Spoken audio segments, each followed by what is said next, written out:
আসসালামু আলাইকুম, welcome back to my channel Fauzia's mom. আপনাদের সামনে চলে এসেছি একটা 4 ডিমের স্পঞ্জি কেকের রেসিপি নিয়ে। আর এই কেকটা স্পঞ্জি আর পারফেক্টলি কিভাবে করা যায় সেটা টিপস অ্যান্ড ট্রিক্সগুলো আমি দিয়ে দিব এই ভিডিওটাতে। তো চলুন দেখতে থাকি।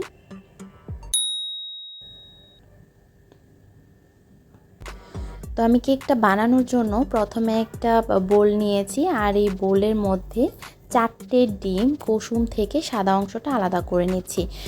আর অবশ্যই ডিমগুলো কিন্তু যদি ফ্রিজে থাকে আপনারা আধা ঘন্টা 1 ঘন্টা আগে এটা নামিয়ে রাখবেন। এটা রুম টেম্পারেচারে এনে তারপর কিন্তু বিট করবেন।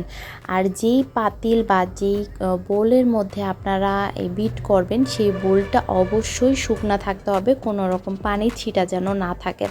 আর আপনার হাতটাও শুকনা রাখতে হবে, আর যেটা দিয়ে বিট করবেন সেটাও শুকনো থাকতে হবে। এতে করে কিন্তু আপনার বিট করার পর এটা কিন্তু খুব ফোমি হবে। আর যদি পানি থাকে তাহলে কিন্তু এটা ফোমি হবে না, আর ফোমি যদি না হয় স্পঞ্জি কিন্তু হয় না। তো যাই হোক, আমি এখানে 4টে ডিম এভাবে কুসুম থেকে সাদা অংশটা আলাদা করে নিচ্ছি। আপনাদেরকে আমি এই ভিডিওটাতে পুরো টিপস অ্যান্ড ট্রিক্স দিয়ে দিচ্ছি। আর যেটা আসল কথা হচ্ছে, আজকে কিন্তু আমি ওভেন ছাড়া করব। গ্যাসের চুলায় ওভেন ছাড়া গ্যাসের চুলার মধ্যে কিভাবে পারফেক্টলি স্পঞ্জি কেক তৈরি করবেন সেটা দেখাচ্ছি আমি। আর ইলেকট্রিক বিটার ছাড়া, অবশ্যই এখন সবার বাসায় ইলেকট্রিক বিটার থাকে, তবে অনেকের বাসায় দেখা যায় ইলেকট্রিক বিটারটা থাকে না। তো এরকম একটা হ্যান্ড উইক্স সবার বাসায় থাকে আশা করছি। তো এই হ্যান্ড উইক্স দিয়ে কিন্তু এই সাদা অংশটাকে বিট করে নিতে হবে খুব ভালো করে। আর এটা এরকম করে আস্তে আস্তে করতে থাকলে এটা একটু সময় বেশি নেয়, তবে এটা খুব সুন্দর করে কিন্তু ফোমি হয়ে যায়। তো দেখুন অনেকটা কিন্তু ফোম হয়ে গিয়েছে, আর এটা একটু সময় বেশি লাগবে, আমি আবারও বলে দিচ্ছি। তবে এটা খুব সুন্দর করে কিন্তু ফোম হয়, আর এটা খুব ভালো করে ফোমে করতে হবে। দেখুন এটা বিটারটা হ্যান্ড উইক্সটা যখন উঠাবেন তখন কিন্তু এটা সোজা হয়ে থাকবে ফোমটা। তখন বুঝতে হবে যে এটা আপনার খুব ভালো করে ফোম হয়ে গিয়েছে, মানে বিট করা হয়ে গিয়েছে।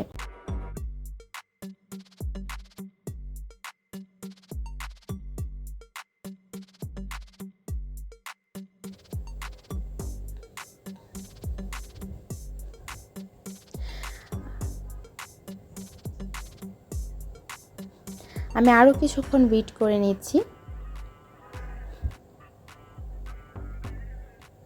দেখুন আমার বিটটা কেমন হয়েছে। তো এবারে আমি এখানে 1.5 কাপ চিনি ব্যবহার করব। আমি একবারে ব্যবহার করছি না, আমি এখানে অল্প অল্প করে ব্যবহার করছি, কারণ চিনিটাকে অবশ্যই গলিয়ে নিতে হবে, খুব ভালো করে মেশাতে হবে যেন দানা দানা না থাকে চিনিটা।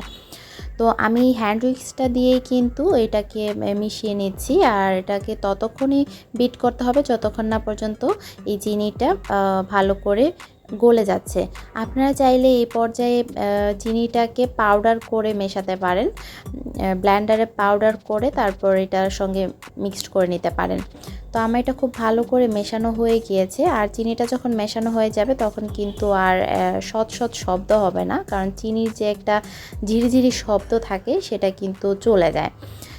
তো যাই হোক, আমার ওটা মেশানো হয়ে গিয়েছে। এবারে আমি সেই ডিমের কুসুমটা যে রেখেছিলাম সেই কুসুমে সামান্য একটু লবণ মিশিয়ে দেন আমি এই কুসুমটা এখানে অ্যাড করে দিচ্ছি। আর লবণটা দিলে কেকের টেস্টটা খুব ভালো আসে, তাই বলে কিন্তু বেশি লবণ দেবেন না, সামান্য একটু লবণ। তো এবারে আমি ভালো করে মিশিয়ে নিচ্ছি সেই ফোমিটার সঙ্গে। তো আমার কুসুমটাও মেশানো হয়ে গিয়েছে, দেখুন আমার ঘনত্বটা এরকম। তো এবারে যেটা করব সেটা হচ্ছে আমি ওইটা এক পাশে রেখে আমি এখানে ময়দাটাকে চেলে নিচ্ছি।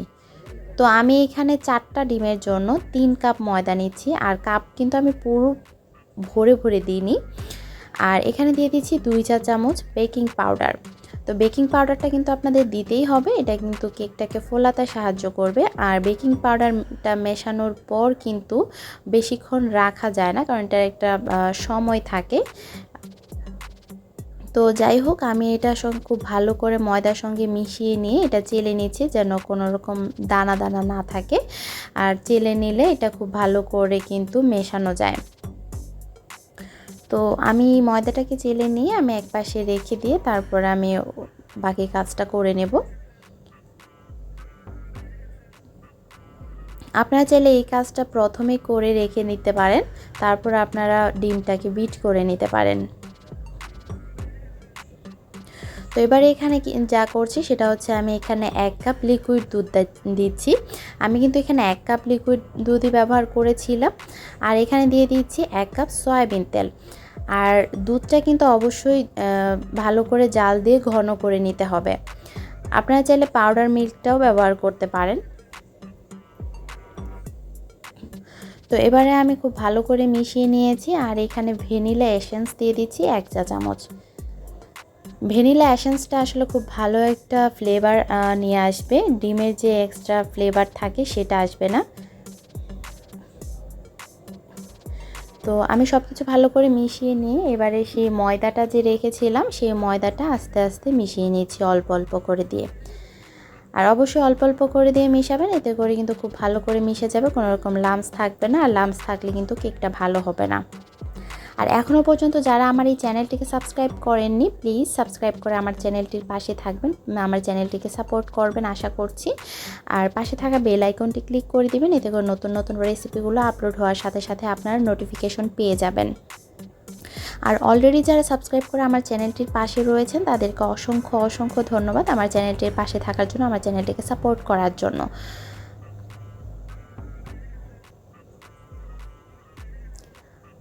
আর আমার এই কেকটা ছাড়াও একটা চকলেট কেকের রেসিপি আমার চ্যানেলে আপলোড দেওয়া আছে, আপনারা চাইলে দেখে নিতে পারেন। তাছাড়া আমি ডেসক্রিপশন বক্সে সেটার লিঙ্ক দিয়ে দিব, সেখান থেকেও আপনারা চাইলে দেখে নিতে পারবেন।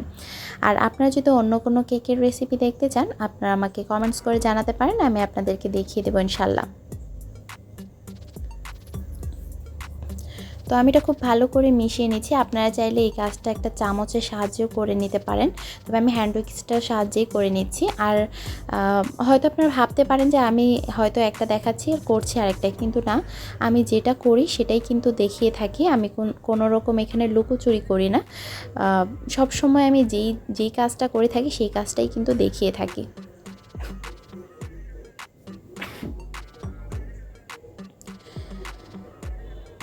আর এটা খুব ভালো করে মিক্সড করতে হবে যেন কোনো রকম দানা না থাকে।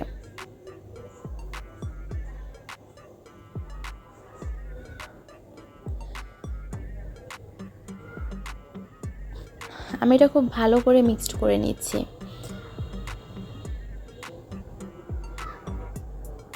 দেখুন আমার এটার ঘনত্বটা ঠিক এরকম ছিল। তো এবারে আমি যেটার মধ্যে এই কেকটা তৈরি করব সেটার মধ্যে আমি তলানিতে এক টুকরো কাগজ দিয়ে আমি তেল ব্রাশ করে নিচ্ছি। আর তেল ব্রাশ করে নিলে হবে কি কেকটা খুব সুন্দর করে উঠে আসবে। তো আমি সাইড থেকেও কাগজ দিয়ে দিয়েছি।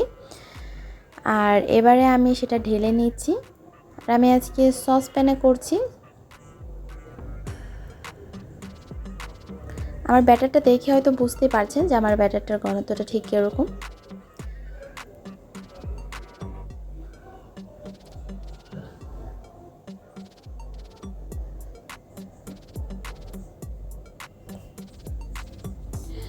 এবারে আমি একটু নেড়ে চেড়ে দিচ্ছি যেন ভিতরে কোনো ফাঁপা বা বাতাস ঢুকে না থাকে, সেজন্য।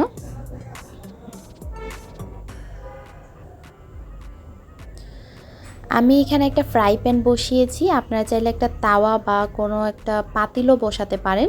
সেটা বসিয়ে তার মধ্যে আমি সেই একটা আমি ওই তাওয়াটা খুব ভালো করে গরম করে নিয়েছি ফ্রাই প্যানটাকে। আর গরম করে নিয়ে আমি স্ট্যান্ডটার উপরে বসিয়ে দিয়েছি ওটা। আর উপরে একটা ভারী কিছু দিয়ে দিতে হবে যেন বাতাস বেরোতে না পারে, গরম যে বাতাসটা। তো এবারে আমি ঢেকে দিয়ে ভালো করে রেখে দিয়েছি। আর 2 ঘন্টা আমার 2 ঘন্টা লেগেছে এই কেকটা হতে। দেখুন কত সুন্দর ফুলে উঠেছে আর উপর থেকে কিন্তু খুব সুন্দর একটা কালারও এসেছে। তো এবারে আমি নামিয়ে নিয়েছি। আর আমি এটা চেক করে নিয়েছিলাম একটা কাঠি দিয়ে। তো আমি সাইড থেকে একটু ছুরির সাহায্যে আলগা করে দিচ্ছি। যদিও এটা এমনিতেই আলগা হয়ে আছে, তারপর আমি একটু করে দিচ্ছি। আর আপনার হাঁড়ির মধ্যে করলে হাঁড়ির মুখটা ঢেকে দিলে আপনাদের সময়টা কম লাগবে। আর অবশ্যই কিন্তু চুলার আঁচটা মিডিয়াম রাখতে হবে। আমি মিডিয়ামে করেছিলাম। তো আমি সাইড থেকে যে পেপারগুলো দিয়েছিলাম সেই পেপারগুলো উঠিয়ে নিচ্ছি। আসলে আমি এই কেকটা তৈরি করতে করতেই আমার বাচ্চারা একদম পাগল হয়েছিল কখন খাবে।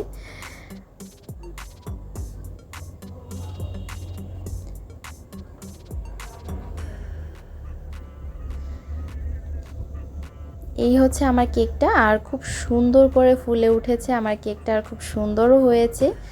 আর দেখুন, কেকটা দেখে হয়তো বুঝতেই পারছেন আপনারা আমার কেকটা ঠিক কেমন ফুলেছে। আমি এক সাইড থেকে দেখিয়ে দিচ্ছি।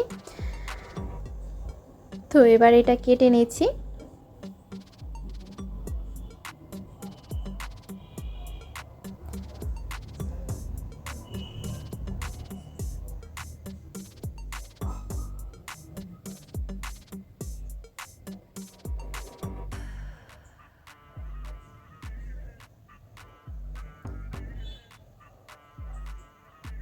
দেখুন আমার কেকটা কেমন স্পঞ্জি হয়েছে। তো আমি দেখিয়ে দিলাম আমার কেকটা ঠিক কেমন স্পঞ্জি হয়েছে। আর 4 ডিমের একটা পারফেক্টলি গ্যাসের চুলায় তৈরি করা একটা কেক। তো আশা করছি আপনাদের কাছে আমার এই কেকের রেসিপিটা ভালো লেগেছে। আর যদি ভালো লেগে থাকে প্লিজ লাইক, কমেন্ট, শেয়ার করতে ভুলবেন না। অবশ্যই শেয়ার করে দিবেন ফ্রেন্ডস অ্যান্ড ফ্যামিলির সঙ্গে। আর আপনার শেয়ারে অনেকে অনেক রকমভাবে উপকৃত হতে পারে। আর পাশে থাকা বেল আইকনটি ক্লিক করে দিবেন আর সাবস্ক্রাইব করে আমার চ্যানেলটির পাশে থাকবেন। তো দেখা হবে নতুন কোনো রেসিপি নিয়ে নতুন কোনো ভিডিওতে। আজ এই পর্যন্তই। তো ধন্যবাদ সবাইকে, ভালো থাকবেন সবাই। আল্লাহ হাফেজ।